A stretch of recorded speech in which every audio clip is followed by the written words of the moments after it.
आखिर औरत का वह कौन सा अंग हर रात बेशर्म होकर दबाने और चूसने से अचानक अपार धन की प्राप्ति होने लगती है? लोग औरत का कौन सा अंग दबा और चूस कर अमीर बन जाते हैं?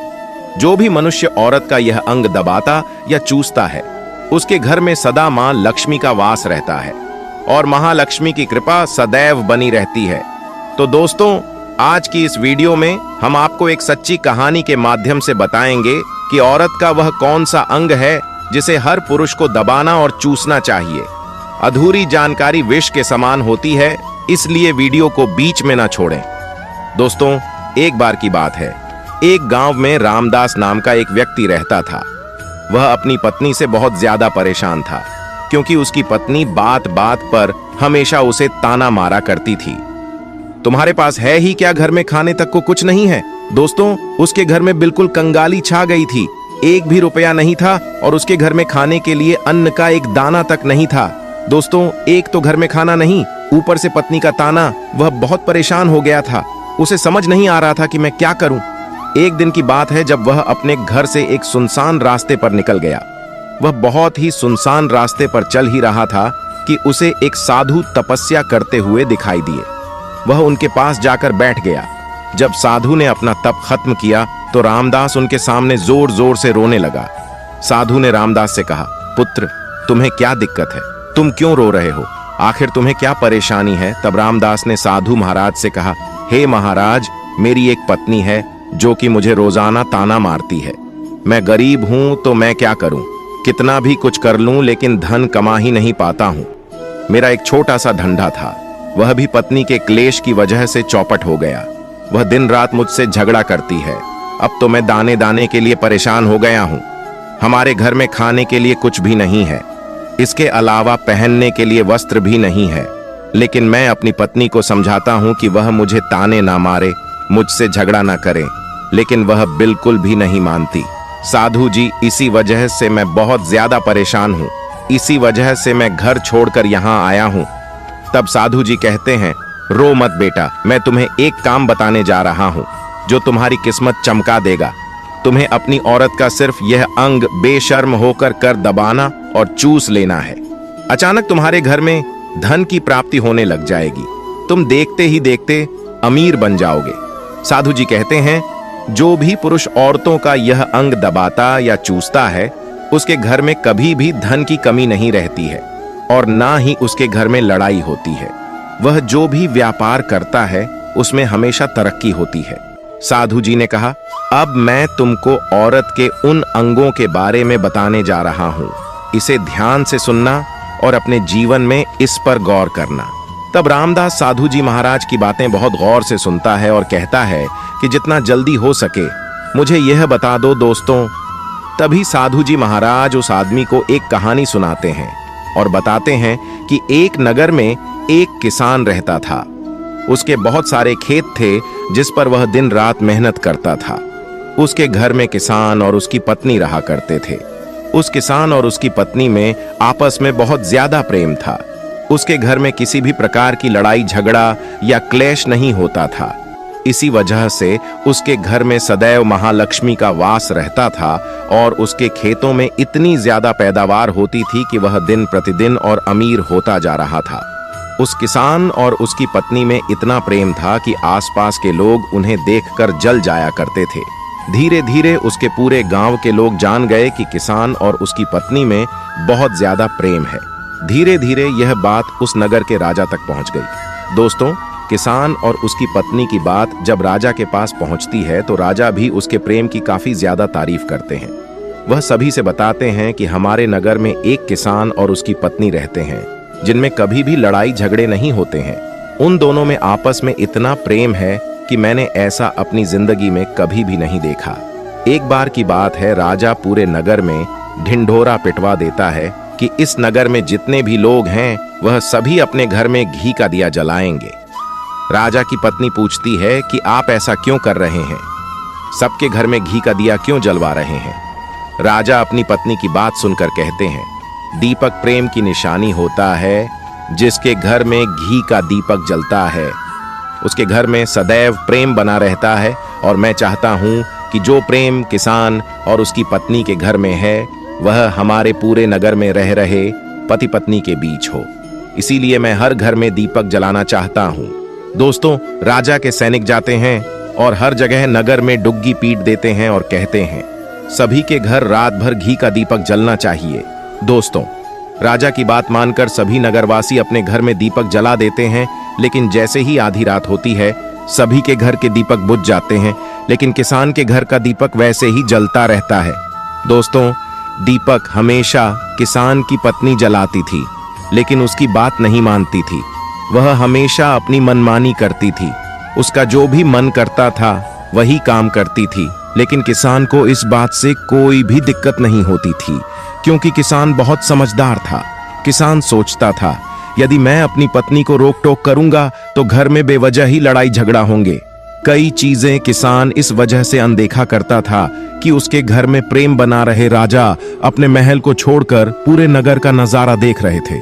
उन्होंने देखा कि सारे नगर में किसी के घर में दीपक नहीं जल रहा है, लेकिन किसान के घर में दीपक जल रहा है।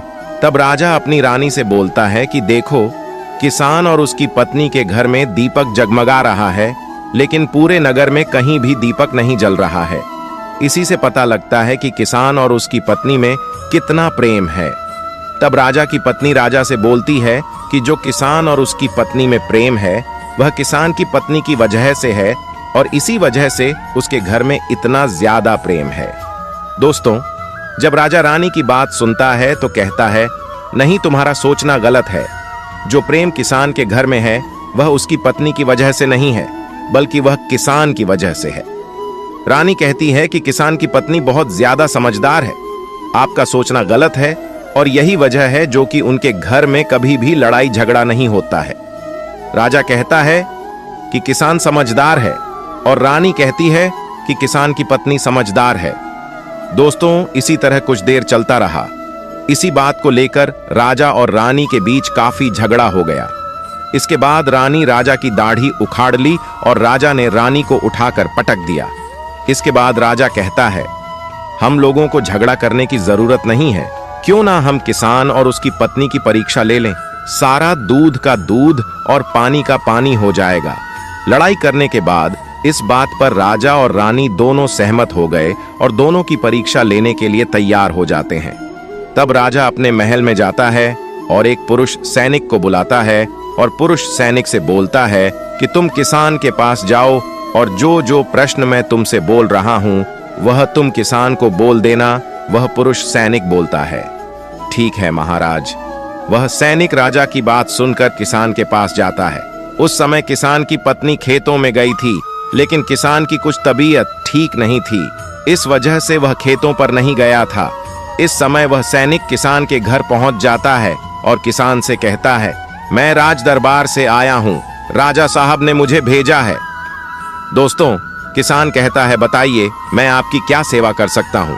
आप बैठ जाइए, मैं आपके लिए पानी लेकर आता हूं।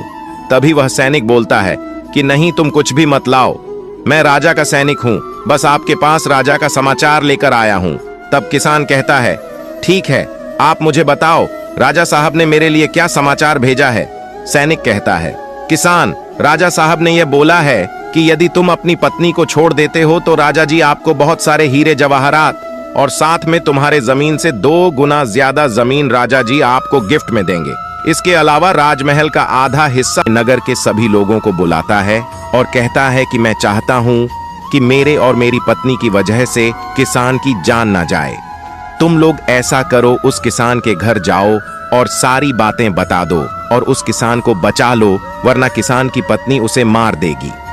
इधर सैनिक किसान के घर जाते हैं और सोचते हैं कि किसान की पत्नी किसान को रात में मारेगी और दिया बुझाएगी। इससे पहले ही हम किसान के घर में पहुंच जाते हैं और किसान को बचा लेते हैं। दोस्तों, जैसे ही राजा के सैनिक किसान के घर पहुंचते हैं तो देखते हैं कि किसान तो मरा पड़ा हुआ है। तो सैनिक किसान की पत्नी से बोलते हैं कि तुमको तो किसान को रात में मारने के लिए बोला गया था, लेकिन आपने अभी किसान को क्यों मार दिया। तब उस किसान की पत्नी बोलती है कि किसान को तो मुझे मारना ही था, रात में तो मुझे सिर्फ दिया ही बुझाना था, इसलिए किसान को तो मैंने दिन में ही मार दिया है। सभी सैनिक तुरंत ही किसान के घर से दौड़े दौड़े जाते हैं और राजा रानी को सारी बातें बताते हैं। राजा और रानी क्रोध से आग बबूला हो जाते हैं। इसके बाद राजा और रानी किसान की पत्नी को बंदी बनाकर लाने के लिए अपने सैनिक से कहते हैं। सैनिक जाते हैं, किसान की पत्नी को बंदी बनाकर ले आते हैं। राजा किसान की पत्नी से पूछता है, ऐसा तुमने क्यों किया? तुम लालची औरत हो, तुम्हें पैसों से प्यार है। तभी किसान की पत्नी ने जवाब दिया और बताया कि मुझे तो किसान को पहले ही मारना था, वह तो मैं कोई बहाना ढूंढ रही थी, क्योंकि किसान की आदत बहुत खराब थी। वह मेरे साथ बहुत खराब व्यवहार किया करता था। तो राजा ने कहा, ऐसा क्या करता था किसान? तो किसान की पत्नी ने जवाब दिया कि वह मेरे नाक का ऊपरी हिस्सा अपनी उंगली से हमेशा दबाया करते थे। इसके अलावा किसान एक काम और मेरे साथ करता था। वह किसान मेरे कान का पिछला हिस्सा अक्सर अपनी जीभ से स्पर्श किया करता था। राजा ने पूछा, ये बताओ, जब आप लोग गरीब थे तब क्या किसान आपके साथ ये काम करता था? तो किसान की पत्नी बोलती है, नहीं महाराज, तब ऐसा नहीं करता था। तब राजा ने कहा, मैं समझ गया कि किसान ऐसा क्यों करता था। उसी समय साधु जी ने रामदास से पूछा, तुम्हें कुछ समझ में आया औरत का कौन सा अंग दबाने तथा चूसने से लोगों को अचानक धन की प्राप्ति होती है? तो रामदास ने कहा, नहीं साधु जी, मुझे अभी समझ में नहीं आया। तभी साधु जी कहते हैं, अगर अभी समझ नहीं आया तो मैं फिर से आपको बताता हूं। किसान अपनी पत्नी के साथ जो पहला काम करता था वह है, उसके नाक के ऊपरी हिस्से को अपनी उंगली से दबाता था। तो जिस भी मनुष्य के घर में पैसों की किल्लत है, उसे अपनी उंगली से औरत के नाक के ऊपरी हिस्से को जरूर दबाना चाहिए। दोस्तों, औरत के नाक के ऊपरी हिस्से